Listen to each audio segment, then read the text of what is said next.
Hello. आज हम बात करेंगे पीएम ट्रिपल एस 2026 में आपका रैंक कैसे कैलकुलेट होता है। आपके ट्वेल्थ के मार्क्स से रैंक कैसे पता चलेगा और 5,000 सीट्स में से आपकी सीट मिलेगी या नहीं, ये हम आज पता करेंगे। बहुत स्टूडेंट कंफ्यूज होते हैं कि मेरी 85% है और मेरा रैंक क्या होगा। सीबीएसई और जेके बोस में नॉर्मलाइजेशन काम कैसे करता है और कैटेगरी सीट्स का सिलेक्शन पे क्या असर होता है। तो ये वीडियो फुल एंड तक देखना अगर आपको सारे डाउट्स क्लियर करने, क्योंकि फिर आप बाद में मुझे कमेंट सेक्शन में लिखते हैं कि सर हमें ये डाउट है, हमें वो डाउट है। आप अगर पूरा वीडियो देख लेंगे तो आपको कोई डाउट नहीं रहेगा। तो आज हम बात करेंगे कंप्लीट रैंक कैलकुलेशन का फार्मूला, मार्क्स से रैंक कैसे कैलकुलेट करें, नॉर्मलाइजेशन का फार्मूला और कैसे पता करें कि आप सिलेक्टेड हो या नहीं। तो चलिए समझते हैं स्टेप बाय स्टेप। तो सबसे पहले हम बात करेंगे पीएम प्लस का सीट डिस्ट्रीब्यूशन। तो 5,000 सीट्स जैसे ऑलरेडी आपको पता है। तो इसमें जो है सीट्स का ब्रेकडाउन जो होता है वो होता है कि 5,000 सीट में जो है टोटल सीट आपको मिलती है 5,000। और टोटल सीट्स एकेडमिक फ़ी जो होता है वो होता है 30,000 जो होता है बीबीए बीए बीएससी, वो जनरल डिग्री के लिए होता है। उसके बाद फिर हम बात करेंगे प्रोफेशनल इंजीनियरिंग, जैसे को इंजीनियरिंग कोर्सेज, नर्सिंग, फार्मेसी। उसके लिए सीट जो होती है वो होती है 2,830 और उसमें अप टू 1,25,000 आपका जो एकेडमिक फ़ी कवर किया जाता है। उसके बाद मेडिकल में जैसे आपका एमबीबीएस बीडीएस, उसमें 100 सीट्स अवेलेबल होती है और उसमें अप टू 3 लाख ईयर आपका एकेडमिक फ़ी दे दिया जाता है पीएमएस के थ्रू। तो उसके बाद आपका, जैसे मैंने आपको ऑलरेडी बोल चुका हूँ कि मेंटेनेंस अलाउंस जो है आपका 1 लाख पर ईयर होता है, सभी स्ट्रीम्स के लिए कॉमन है। हर किसी को, आप जनरल के हो, आप प्रोफेशनल डिग्री कोर्स कर रहे हो या फिर आप मेडिकल हो, सबके सबको मिलता है 1 लाख मेंटेनेंस अमाउंट, वो भी आपके अकाउंट में। ओके। तो उसके बाद हम बात करेंगे कि इसका मतलब चाहिए आप जनरल डिग्री के लिए हो या इंजीनियरिंग, जैसे मैंने आपको कहा कि ऑलरेडी 1 लाख रुपये जो मिलता है। और एकेडमिक फी जो अलग अलग कवर होता है स्ट्रीम के हिसाब से, लिमिट जितनी भी होगी। ओके। तो आपकी, अब हम बात करते हैं आपकी ग्रेड परसेंटेज कैलकुलेट कैसे करनी है। तो एआईसीटीसी जो है वो 5 रूल पे आपका जो कैलकुलेशन होता है, आपके जो मार्क्स और आपके जो रैंक है उस पे करता है आप डिसाइड अपना आपका रैंक। तो बहुत स्टूडेंट सोचते हैं कि बेस्ट ऑफ 5 चलेगा, लेकिन एआईसीटीसी का रूल है, क्लियर है, ऑल सब्जेक्ट मैटर करते हैं। तो जितने भी आपने सब्जेक्ट्स दिए उस सारों का जो है मार्क्स कैलकुलेट किया जाता है। जैसे मैंने बहुत स्टूडेंट्स को देखा है, वो मुझे बोल रहे थे सर हमारे सीबीएसई में 6 सब्जेक्ट्स है, तो अब हम क्या करें। तो आपके सीबीएसई के 6 सब्जेक्ट, वो जो एनसीईआरटी के उनके तो 5 सब्जेक्ट, और सीबी और जो सीबीएसई और एनसीईआरटी है उन सारों के होंगे। जितने आपके फुल सब्जेक्ट में उन सारों के आपके मार्क्स कैलकुलेट किए जाते हैं।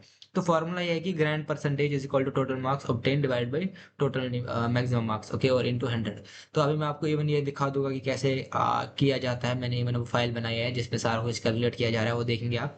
तो बट आप ये याद रखेंगे कि चाहे आप सीबीएसई से हो, जेके बोर्ड से हो, ये किसी और बोर्ड से हो, अब ये फॉर्मूला सही सभी के लिए सेम है। ओके। तो चलिए डायरेक्टली मैं आपको दिखा देता हूँ अपना वीडियो जो मैं देखा, जो मैंने बनाया था। तो सबसे पहले हम बात करेंगे कि देखिए इधर दिखाता है कैलकुलेट, जैसे आप ग्रैंड परसेंटेज है वो यहाँ से कैलकुलेट की जाती है।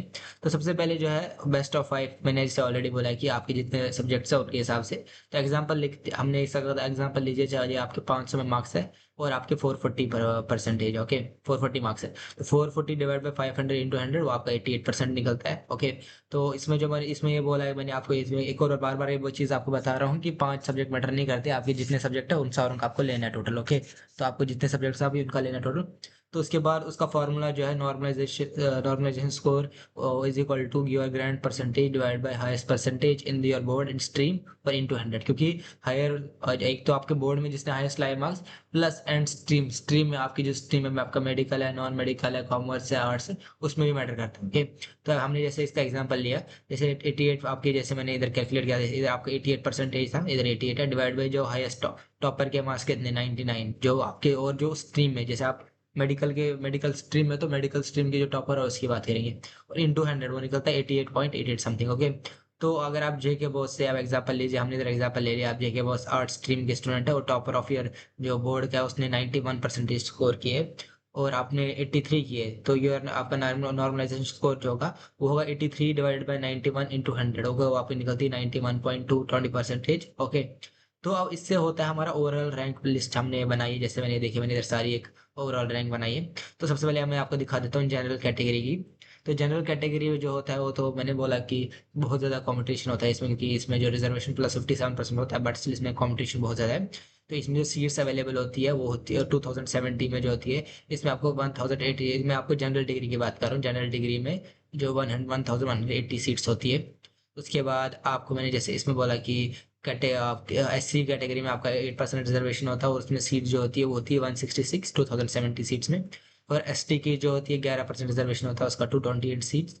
और SC BC OBC, उस SC BC में से OBC जैसे बॉर्डर सिक्योरिटी फोर्स जैसे होते हैं उनके भी आते हैं, तो उनका 25% रिजर्वेशन होता है और 518 उसके सीट्स होते हैं। और EWS का 10% होता है, उसका 207 होते हैं। ओके, तो ये मैंने ऐसे आपको बताया कि अब आपको ट्रैक करना है कि आपको कैसे अपना ये कैसे पता करें कि आपको सिलेक्ट हो कि नहीं। सबसे पहले आपको स्टेटस जो है पोर्टल पे ट्रैक करना है, जैसे CSC से AICTC पोर्टल पे आपको ये जो आपने रजिस्ट्रेशन फॉर्म भरा है, उसके बाद आपके जो इसको ये है आपका जो एप्लीकेशन फॉर्म है उस पे आ जाता है आपके आपके क्या रैंक है ऑल ओवर इसमें। और ऐसे ही होता है कैलकुलेट, ऐसे ही जैसे मैंने आपको दिखाया है ऐसे ही कैलकुलेट होता है।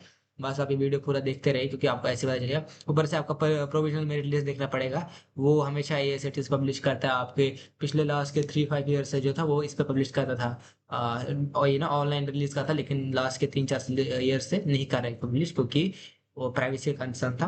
उसके बाद सीट अलॉटमेंट नोटिफिकेशन आपको इवन आपके ईमेल पे आ जाता है कि आपको आपकी सीट जो एलोकेट की गई है, तो फिर आपको फ्रीज या फिर फ्लोट करना पड़ता है। वो आप पे डिपेंड करता है आपको अच्छा लगा कि नहीं वो कॉलेज की नहीं। उसके बाद एक्सेप्टेंस आपको एक्सेप्टेंस करनी पड़ती है। अगर आपको कॉलेज अच्छा लगा तो आप उसे फ्रीज कर देते हैं। फ्रीज जैसे ही करने के बाद आप उसे डायरेक्टली जो है आप उधर ज्वाइनिंग रिपोर्ट में जाके फिर आप ज्वाइन करते हो उस कॉलेज में। तो उसके बाद फिर आपको रिमाइंडर जो मैंने कहा कि आपको स्टेटस से सारी चीज़ें चेक करनी है, मैंने इसे ऑलरेडी बोला है आपको। तो अगर आपके वीडियो अच्छी लगी तो लाइक कीजिए, कमेंट कीजिए, शेयर कीजिए और सब्सक्राइब कीजिए, और बताइए कि आपके कितने मार्क्स हैं और आपका कौन सा कैटेगरी, और आप कहाँ, आपका ड्रीम कॉलेज यहाँ आप कहाँ कोशिश करे जाने की। तो आप मुझे कमेंट सेक्शन में लिखिए, मैं आपको उसका जवाब दे दूंगा। Thank you.